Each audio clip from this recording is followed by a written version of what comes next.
Hello guys, welcome to my channel. बहुत बहुत स्वागत है आपका मेरे चैनल पर। आज हम एक जनरल कलेक्टिव रीडिंग कर रहे हैं कि आपके पर्सन की फीलिंग्स क्या हैं, क्या थॉट्स हैं इनके। Divine ancestor master spirit guide, please messages को निकालने में मेरी हेल्प कीजिए कि मेरे व्यूअर्स के जो भी पर्सन हैं उनकी क्या सोच है मेरे व्यूअर्स को लेकर। Divine ancestor master Gurudev Maharaj, please messages को निकालने में मेरी हेल्प कीजिए।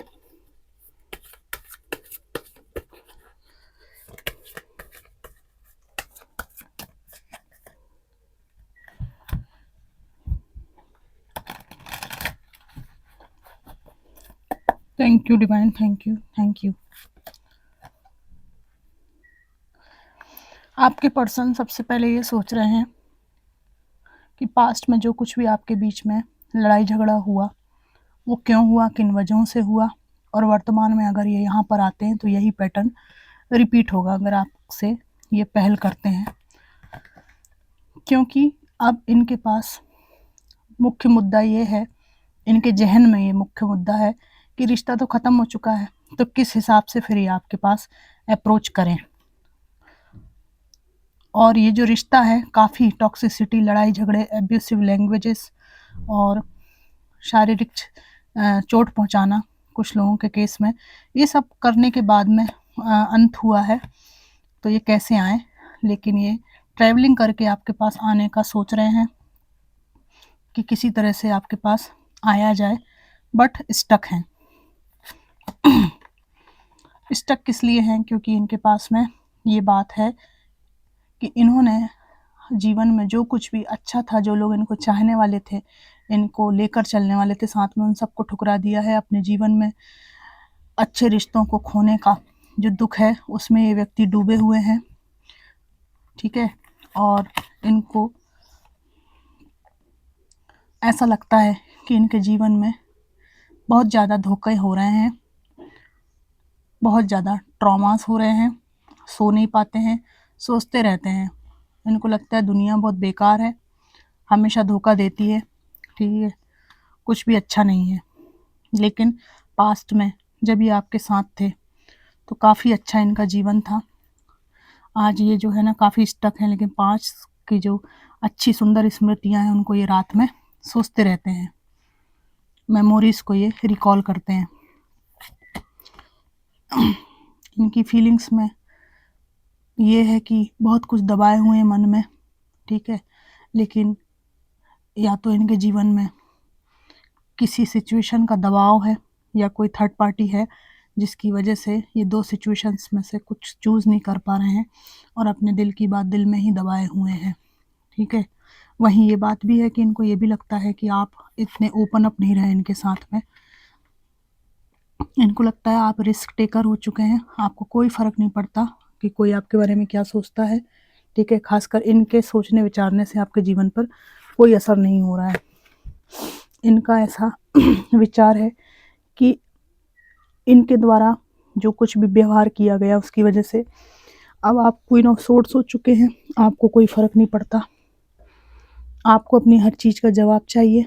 कमांडिंग है आपका नेचर, बहुत ज़्यादा अथॉरिटेटिव हो चुके हैं आप लोग, सही गलत का ज्ञान है। और आपको अब इमोशनली फूल बनाने का समय जा चुका है। बॉटम ऑफ द डेक है 7 ऑफ कप्स। यहाँ पर इनको ऐसा लगता है कि आपके जीवन में बहुत सारी अपॉर्चुनिटीज़ हैं, बहुत सारे ऐसे आयाम हैं जिनको आप अपने जीवन में फुलफ़िल करना चाहते हैं। केवल इनकी टॉक्सिसिटी और इनका इनके साथ जो आपका रिलेशन रहा है उसी के बारे में नहीं सोचते रहते हैं आप, ऐसा इनको लगता है आपके क्वीन ऑफ सोर्ड्स और फूल वाले नेचर से, है ना। एक फक्कड़पना आपके अंदर देखते हैं ये, आपको कोई नीड इनकी नहीं रही है। पहले आप इनको चेस किया करते थे, इनको लग रहा है कि आपकी तरफ से रिश्ता पूरी तरह से समाप्त हो चुका है, कोई गुंजाइश नहीं है। और अगर ये जाते हैं तो विवाद इस बात को लेकर होगा कि आप क्यों आए भाई, आप अपना देखिए, हम अपना देख रहे हैं, ठीक है। आप इस बात को बहुत स्ट्रांगली कहेंगे इनसे, किस मुंह से आपके पास आए। कुछ मैसेजेस निकालूंगी इनके। The passion I feel is overwhelming, I don't know how to handle this. ये जो पैशन है, आकर्षण है आपके प्रति, यह बहुत ज़्यादा है और कैसे इसको हैंडल करें समझ में नहीं आता, ठीक है ना। आपके प्रति इनकी जो एनर्जी है बहुत फायरी एनर्जी है। यू वर राइट, आपने इनसे कुछ कहा था, वो बिल्कुल सत्य निकला है। खासकर इनकी उदासी को लेकर इनको लगता है कि वो सब जो तुमने कहा कि तुम्हारे व्यवहार की वजह से अकेले पछताओगे, या बहुत सारी चीज़ें ऐसे हो सकती हैं, ठीक है। सेक्सुअल डिज़ायर्स इनको हैं आपको लेकर।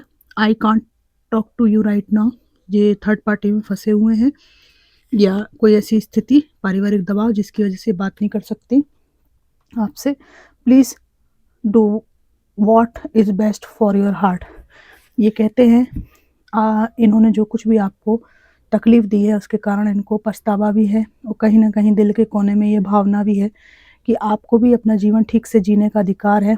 तो ये कह रहे हैं कि तुम वो सब करो जो तुम्हारे दिल को, तुम्हारे हार्ट को अच्छा लगता है, क्योंकि काफ़ी इन्होंने आपको डोमिनेट करके रखा था, अपनी मन की चीज़ें आप कर नहीं पाते थे।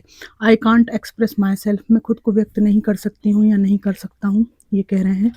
और लास्ट कार्ड में निकाल लूँगी, don't wait for me please.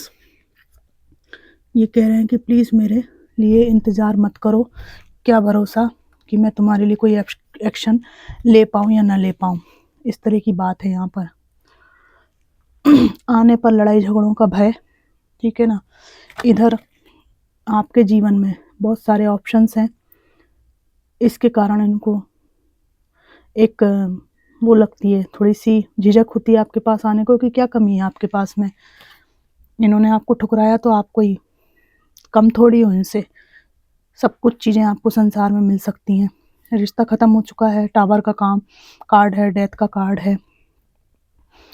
पुराना जो भी संबंध रहा है पहले, वो बुरी तरह से ख़त्म हुआ है, उसकी भी शर्मिंदगी की जब इतनी बुरी तरह से ख़त्म हुआ है तो अब किस मुंह से जाऊं, ठीक है।